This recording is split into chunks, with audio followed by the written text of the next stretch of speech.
Buonasera, benvenuti alla TG Sicilia. Vediamo le principali notizie di questa edizione. Sicilia nella morsa dei roghi, oltre 100 interventi tra Messina e Palermo. Una donna è morta nel tentativo di salvare i suoi cavalli. Il presidente Schifani chiede aiuto al governo. È chiaro che qui c'è una vera azione organizzata. Tentato femminicidio a Pantelleria. Un uomo dà fuoco alla compagna, la donna in fin di vita, lui rischia la vista.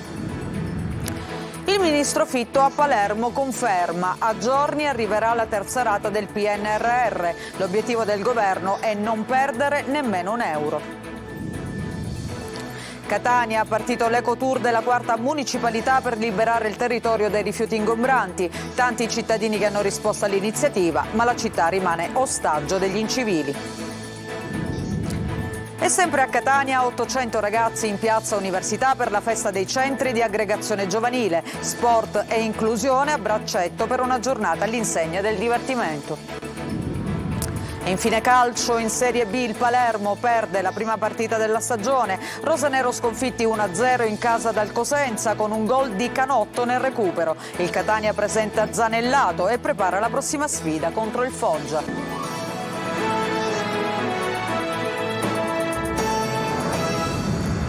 In primo piano la Sicilia nella morsa degli incendi. Nel Messinese oltre 100 gli interventi dei vigili del fuoco. Per il presidente Schifani c'è un'azione organizzata e servono aiuti dallo Stato. Intanto Coldiretti stima che ogni incendio costa agli italiani oltre 10.000 euro all'ettaro tra spese immediate per lo spegnimento e la bonifica e spese a lungo termine invece sulla ricostituzione dei sistemi ambientali ed economici delle aree devastate. Ma intanto sentiamo Francesco Triolo. Oltre 100 interventi in meno di un giorno per combattere i numerosi incendi che si sono sviluppati nella provincia tirrenica di Messina tra Barcellona Pozzo di Gotto ed il confine con il Palermitano. Il vento ha alimentato le fiamme mettendo in difficoltà i vigili del fuoco che sono intervenuti con tutte le forze a disposizione, sia squadre permanenti che volontarie, 48 uomini e 20 mezzi e in aggiunta anche una squadra straordinaria ed una da Enna. La prefettura di Messina ha attivato il centro coordinamento soccorsi per fronteggiare le emergenze e coordinare vigili del fuoco, corpo forestale, protezione civile, organizzazioni di volontariato, forze dell'ordine di polizia. Necessari decine di lanci di acqua dai Canadair che sono intervenuti per gli incendi che si sono sviluppati nelle zone di Mistretta, Sinagra, Gioiosa Marea, Patti, Contrada Moreri, Barcellona Pozzo di Gotto e Roccavaldina, dove la situazione nel pomeriggio è stata molto critica per un nuovo rogo che ha interessato le colline. È stata interrotta anche la strada provinciale verso Rometta. È stata chiusa per diverse ore e poi riaperta in entrambi i sensi di marcia l'autostrada A20 nel tratto tra Rocca di Caprileone e Sant'Agata di Militello e la strada statale 113 tra Torrenove e Sant'Agata di Militello. A Barcellona i numerosi roghi hanno devastato decine di ettari di macchia mediterranea e sono state evacuate alcune abitazioni lungo la strada provinciale che congiunge Gala a Migliardo. I volontari hanno tratto in salvo alcuni anziani le cui case erano seriamente minacciate dalle fiamme. E proprio a Barcellona Pozzo di Gotto e sugli incendi degli ultimi giorni ha parlato il presidente della regione Renato Schifani, per il quale, è chiaro, ha detto che qui c'è una vera azione organizzata e preparata che viene messa in atto soprattutto nei momenti di ventilazione calda e scirocco. Quindi ormai il sistema temo abbia raggiunto momenti di perfezione tale da essere contrastati naturalmente con la prevenzione. Che da soli, vedete, noi possiamo avere tante centinaia di squadre, i Canadair di notte non possono girare, gli elicotteri nemmeno per motivi di sicurezza, i mezzi di terra, anche se ne avessimo 10 volte di più, non potrebbero lo stesso farcela dinanzi a questa strategia delinquenziale. Allora chiedevo un incontro, bisogna per confrontarvi con lui per verificare che tipo di attacco di controllo del territorio possiamo porre in essere. Io ricordo la famosa operazione Vietri Siciliani, che Tommaso conosce perché ha fatto il PNAF e il penalista. E vi sono dei momenti in cui lo Stato si è mobilitato, io lo chiederò, perché è evidente che abbiamo bisogno, senza il cappello in mano, di una mano d'aiuto da parte del governo nazionale e delle forze dell'ordine per presidiare. Vediamo invece la situazione nel Palermitano, dove ci sono anche 2 morti, tra questi una donna deceduta nel tentativo di salvare i suoi cavalli. Un forte temporale però nel pomeriggio ha dato un po' di tregua dopo l'emergenza delle ultime ore. Marco Carli. Quasi 700 turisti sono stati evacuati dall'hotel Costa Verde, la più grande struttura alberghiera di Cefalù, assediata da un incendio. In questo video, sui social, le reazioni spaventate di una donna in difficoltà che si dà alla fuga con il figlio. Stiamo scappando, ragazzi, l'incendio è arrivato fino a Costa Verde. Tutti fuori, ragazzi, emergenza pazzesca, corri! Non è possibile. I 700 turisti che erano stati portati nel locale palazzetto dello sport sono rientrati intorno alle 2 di notte nel resort e hanno anche potuto fare colazione in albergo. Il Costa Verde è in sicurezza, dice il titolare dell'hotel sui social, e denuncia anche la natura dolosa degli incendi. Nel Palermitana, proprio nella zona di Cefalù, c'è anche una donna morta, la 42enne Maria David, che con il padre e il fratello era andata a liberare dei cavalli dalla stalla assediata dalle fiamme in un loro appezzamento di terreno. È stata trovata morta in un canalone vicino all'autostrada. Non è chiaro se la donna sia morta bruciata o a causa delle esalazioni nocive del fumo.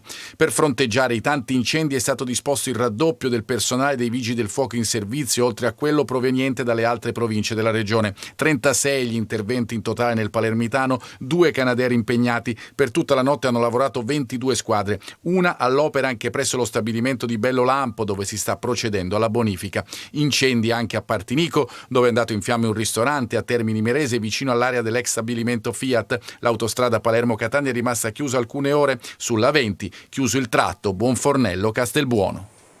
E adesso il tentato femminicidio di Pantelleria. Sono gravissime le condizioni di Anna Elisa Fontana, vittima del compagno che le ha dato fuoco dopo un litigio. Lui rischia di restare cieco. Intanto sull'isola l'amministrazione annuncia una marcia silenziosa per mercoledì 27 settembre con partenza da Piazza Cavour. Sentiamo Laura Spanò.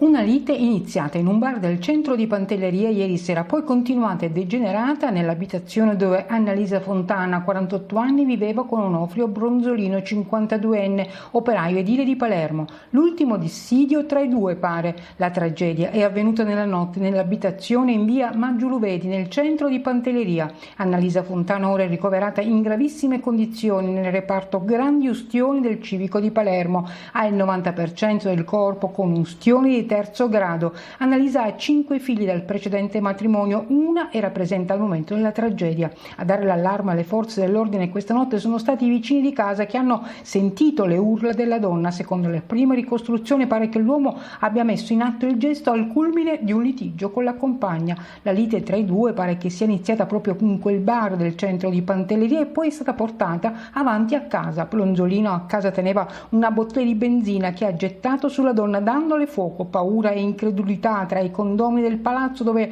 la coppia abitava. Qualcuno ha chiamato i vigili del fuoco che sono arrivati immediatamente. Nel frattempo gli inquilini avevano evacuato l'edificio per paura che scoppiasse la bombola del gas che la coppia aveva in cucina. È stata subito chiamata anche l'ambulanza del 118 del vicino ospedale Naghera di Pantelleria. Le condizioni della donna sono apparse subito gravissime e dal pronto soccorso la donna è stata trasferita in ambulanza all'aeroporto dove era già pronto un elicottero. Stamane a Palermo al centro grandi ustioni del civico è arrivato anche in elicottero Bronzolino sorvegliato da 3 carabinieri. L'uomo è stato raggiunto al volto da una fiammata di ritorno mentre bruciava la compagna. Ora rischia di perdere la vista. La coppia aveva una relazione da circa 2 anni, entrambi con matrimoni alle spalle. Ora la comunità di Pantelleria è sconvolta dal gesto. L'amministrazione comunale ha intanto organizzato un corteo per mercoledì 27 settembre. La Sicilia non perderà i fondi del PNRR. La rassicurazione arriva direttamente dal ministro Fitto oggi a Palermo. C'era per noi Marco Gullà. È stato un incontro utile e molto interessante. Abbiamo affrontato diverse tematiche in piena sinergia. Incontro questa mattina a Palazzo d'Orleans a Palermo tra il presidente della regione siciliana Renato Schifani col ministro Raffaele Fitto sui temi della programmazione FSC 2014-2020 e sulla ZES unica per il Sud. Il ministro per gli affari europei, il Sud, le politiche di coesione e il PNRR, Raffaele Fitto, alla domanda se c'è un rischio di perdere i fondi per i comuni siciliani risponde che si farà di tutto per non perdere nemmeno un euro e che il rischio al momento è abbastanza basso. Nei prossimi giorni otterremo le risorse della terza rata e siamo al lavoro, così come ieri abbiamo fatto, presentando la richiesta di pagamento per avere entro quest'anno sempre le risorse della quarta rata. L'obiettivo del nostro Paese è quello di non perdere nemmeno un euro, quindi la grande cifra di cui si parla poi è una grande cifra di carattere generale. Dentro quella cifra ci sono una serie di avanzamenti che mese per mese, giorno per giorno, oserei dire, la cambiano e la modificano. L'altra considerazione che faccio è collegata al decreto legge varato 2 settimane fa, che inizia nei prossimi giorni il suo iter parlamentare, che è quello sul Sud della coesione, che appunto riorganizza il tema delle risorse del Fondo di Sviluppo e Coesione e, della grande novità, istituisce la zona economica speciale unica per tutto il territorio del Mezzogiorno d'Italia. Per il governatore Renato Schifani saranno 4 anni impegnativi per il governo nazionale e quello regionale. E invece il ministro dell'Interno Piantedosi a Benevento per il Sud Invest parla di migranti e soprattutto del centro di Pozzallo. Nel recepimento di una direttiva europea, ha detto il capo del Viminale, avvieremo da domani a Pozzallo, in provincia di Ragusa, la prima struttura di trattenimento di richiedenti asilo provenienti da paesi sicuri come la Tunisia, per fare in modo che si possano realizzare velocemente, entro un mese, procedure di accertamento per l'esistenza di presupposti di status di rifugiato. Queste sono state appunto le parole di Piantedosi. Matteo Messina Denaro è in coma irreversibile. I medici hanno sospeso l'alimentazione. Il boss è ricoverato nel reparto detenuti in ospedale all'Aquila e al suo capezzale la figlia che ha riconosciuto recentemente. Sentiamo Angelo Gagliano. È ancora in coma irreversibile contro ogni previsione dei medici che lo hanno in cura Matteo Messina Denaro. Il 62enne boss mafioso è ricoverato nella cella del reparto per detenuti dell'ospedale San Salvatore dell'Aquila, dove è assistito dagli specialisti della terapia del dolore che lo hanno in carico da alcuni giorni dopo la sospensione di qualsiasi terapia oncologica. All'ex Primula Rossa è stata sospesa l'alimentazione per endovena, questo anche per rispettare la volontà di Messina Denaro, che nel testamento biologico ha chiesto espressamente di evitare l'accanimento terapeutico. Le condizioni del boss si sono aggravate a seguito di un forte sanguinamento, un collasso e l'occlusione intestinale, conseguenza del tumore al colon di cui soffre ormai da tempo. La direzione sanitaria dell'ASL dell'Aquila e le istituzioni, di concerto con la figlia Lorenza, che il boss ha riconosciuto di recente e che in queste ore è al suo capezzale, stanno organizzando le fasi successive alla morte e quelle della riconsegna della salma alla famiglia. E in questo quadro sono state rafforzate le misure di sicurezza assicurate da polizia, carabinieri e guardia di finanza con il sostegno dell'esercito. La vita di Messina Denaro è ormai appesa ad un filo. A Catania lotta agli ingombranti. Parte l'ecotour della quarta municipalità che in collaborazione con il comune e la Gema hanno organizzato un punto di raccolta mobile in via Cifali. Tanti cittadini catanesi che hanno risposto a questa iniziativa. Sentiamo Tonino De Mano. Liberare il territorio dalle discariche abusive e sensibilizzare i cittadini alla raccolta differenziata è il duplice obiettivo dell'ecotour organizzato dalla quarta municipalità in collaborazione con la Gema ed il comune di Catania. Ed eccolo il punto di raccolta mobile di ingombranti ed elettrodomestici allestito in via Cifali, con molti catanesi che di buon mattino hanno risposto alla chiamata dei consiglieri della quarta municipalità Giuseppe Ragusa e Davide Curia. Siamo contenti che i cittadini catanesi hanno risposto in maniera positiva, in quanto c'è stata tanta affluenza di gente che ha rilasciato materiale ingombrante, RAEE e anche alcune mobili di casa. Quanto è importante la sensibilizzazione? Esatto, questo entra a far parte di un lavoro di sensibilizzazione da parte del Comune di Catania e soprattutto del quarto municipio, al fine di diminuire tutte le discariche presenti nel nostro territorio. Considerato l'ottimo riscontro ottenuto oggi, l'iniziativa si ripeterà per giorno 30 a Cibali, nei pressi di via Toresino. Materassi, sedie, porte, frigoriferi, televisori, anche una scala sono stati depositati su scarrabili e furgoni. Sono iniziative che sicuramente il cittadino accoglie e che servono anche a combattere quel fenomeno di conferimento selvaggio che vediamo negli angoli della città. Abbiamo insomma questa opportunità, cerchiamo di collaborare conferendo direttamente nelle isole ecologiche mobili. Da una parte i cittadini virtuosi, dall'altra i soliti incivili che deturpano il territorio. Un esempio lampante è il viale Fleming, dove i cuscini in pelle di un divano ed un materasso occupano il marciapiede, ostacolando anche il passaggio dei pedoni. La nostra pagina di spettacolo brilla sempre di più la stella dell'attrice catanese Ester Pantano, volto noto delle fiction e del teatro. L'abbiamo incontrata durante il suo ultimo spettacolo al Castello Ursino. C'era Eva Spampinato.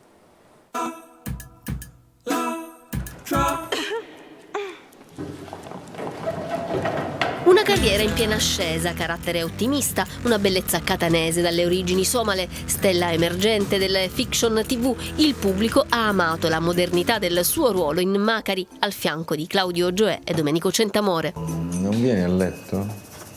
Vorrei studiare un altro po'. Ma io che faccio?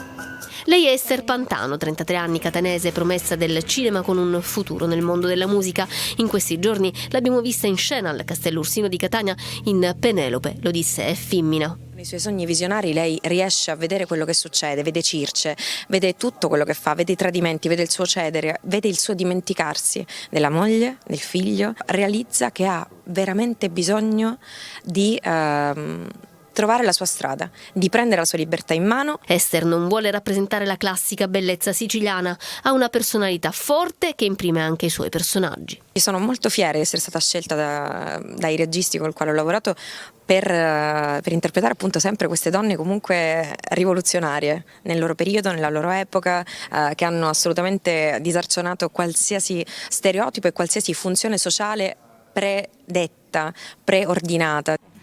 Era il 2018 quando comparve in prima serata su Rai 1 con il ruolo provocante di Trisina Cicero nella Mossa del Cavallo. Il film TV, ambientato nell'Ottocento, è tratto dall'omonimo romanzo di Andrea Camilleri, da allora un successo dopo l'altro. Poi è iniziato in Matataranni, c'è stato Macari, ci sono state tutte esperienze che si sono aggiunte, che ho collezionato anche a livello di teatro.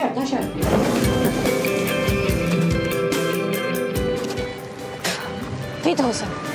Non vale l'unghia mio marito. Ad ottobre la vedremo nella serie TV I Leoni di Sicilia. Anche questa Giuseppina Florio sarà un altro personaggio che accoglie la sua condizione di donna, ma comunque scalcia, scalpita, vuole prendersi quello che è suo e l'amore che è suo di diritto, che è il nostro diritto, che è di tutti, è diritto di tutti essere amati e poter amare. Ester Pantano cosa vuole prendersi? E io voglio prendermi la mia felicità, voglio prendermi quello che sogno veramente.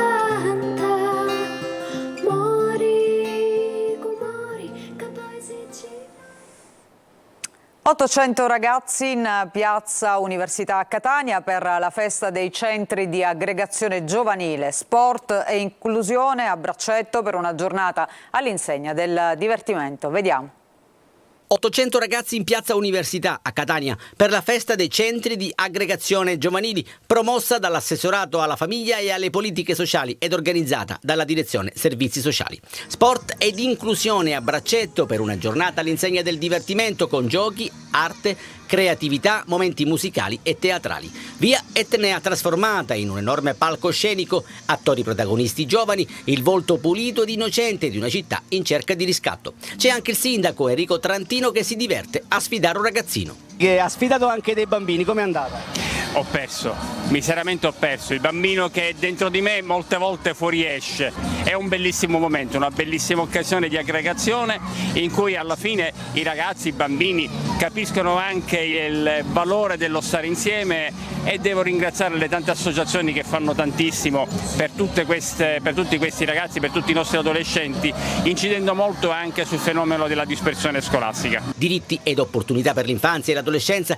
che hanno come finalità quella di intervenire sulla qualità della vita dei minori. È l'espressione di quello che si fa ogni giorno nei centri aggregativi di Catania. Come vedete ci sono laboratori, c'è sport, sono ragazzi che crescono insieme ad educatori professionali, a volontari e possono crescere nella creatività, nell'accompagnamento al dopo scuola, nello sport, si cresce con degli obiettivi di socializzazione. Il futuro di Catania è in questa piazza, accogliente, sorridente e soprattutto festante. Ci fermiamo per una pausa, tra poco torniamo a parlare sempre di sport, questa volta con il calcio alla Serie B e poi il Catania.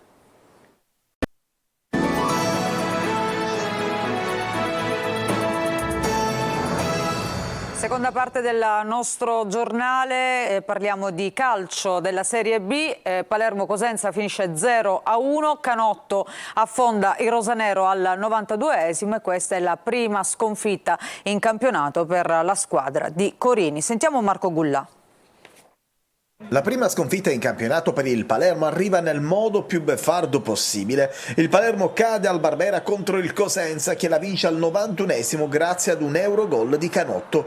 Palla all'angolino e nulla da fare per Pigliacelli. Una partita in cui entrambe le squadre avrebbero potuto vincere, sia Palermo che Cosenza hanno avuto diverse chance per sbloccarla, ma le porte sono rimaste inviolate fino al recupero, quando appunto è servita la perla del neoentrato Canotto per decidere il match. C'è grande rammarico perché penso che invece potenzialmente la prestazione meritava un risultato diverso, ma lavorando così secondo me a lungo tempo ci toglieremo delle soddisfazioni.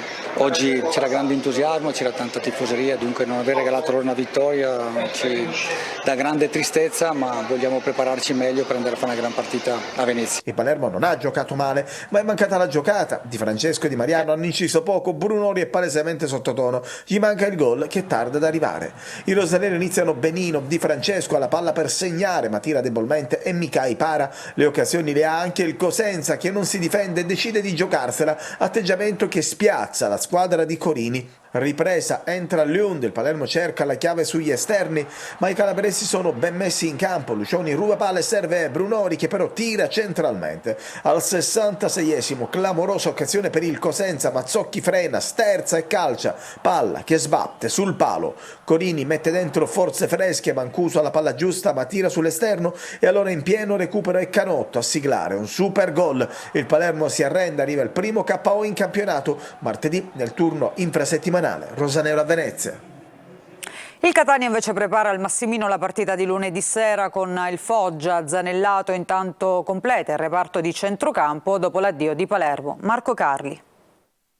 Il Catania, reduce dallo 0-0 di Monopoli, guarda indietro per capire cosa si può fare meglio, come essere più incisivo, come rifornire con puntualità le punte. La partita in terra pugliese, come spesso avviene in avvio di campionato, ha detto anche cose diverse, per certi versi inaspettate. Il Catania, si diceva dopo Crotone e in parte anche dopo il Picerno, deve concretizzare al meglio le occasioni avute, ma anche provare a rischiare di meno. A Monopoli le occasioni sono state poche, praticamente una sola, mentre dietro la coppia Silvestri-Curado, con l'appoggio di Quaini nel secondo tempo, dà l'idea di essere una garanzia per il proseguo del campionato. Si riparte da qui in vista del Foggia. La squadra prepara la gara al Massimino, dove alla vigilia parlerà Tabiani, non per la partita contro i rossoneri, ma a breve ci sarà anche Niccolò Zanellato. Queste le sue parole all'arrivo a Fontanarossa, tratte da una storia pubblicata sul suo profilo Instagram. Catania è una squadra importantissima per blasone, per storia, con dei tifosi super. Nato a Milano, il 25enne era svincolato dopo la fine dell'avventura con la SPAL. Altro bel colpo, un biennale per lui. Zanellato sostituirà Marco Palermo, trasferitosi alla Lamezia dopo aver rescisso il contratto. Il nuovo arrivato, impiegabile al centro davanti alla difesa, ma anche da interno, è cresciuto nel settore giovanile del Milan prima di trasferirsi al Crotone e poi alla SPAL. Nella sua carriera 28 presenze, una rete in Serie A, 96 gettoni e 5 gol in B. È il 18esimo nuovo arrivo in rosso-azzurro, se si eccettuano Beters e Chiarella, che sono rientrati dalle società di appartenenza ma che erano al Catania anche l'anno scorso. Torniamo alla nostra notizia di apertura, perché dopo i roghi adesso la Sicilia fa i conti con gli allagamenti, soprattutto nel Palermitano. C'è un'ultima ora, strade allagate in provincia e nel capoluogo dopo l'intenso temporale di questo pomeriggio. Sono diversi gli interventi da parte dei vigili del fuoco, sono anche diverse le zone interessate appunto dalle piogge e soprattutto da questi allagamenti in provincia a Bagheria, mentre invece per quanto riguarda la città vi segnaliamo via Ernesto Basile, dove sono saltati alcuni tombini, poi allagato anche corso Re Ruggero nei pressi di Villa d'Orléans, il corso Alberto Amedeo, via Ugo La Malfa e poi ancora via Francesco Crispi e piazza Indipendenza. Tra l'altro un albero è caduto nel quartiere Oreto causando problemi alla viabilità. Questa era l'ultima notizia di questa edizione del nostro giornale. Grazie per averci seguito. Un buon sabato sera a tutti voi.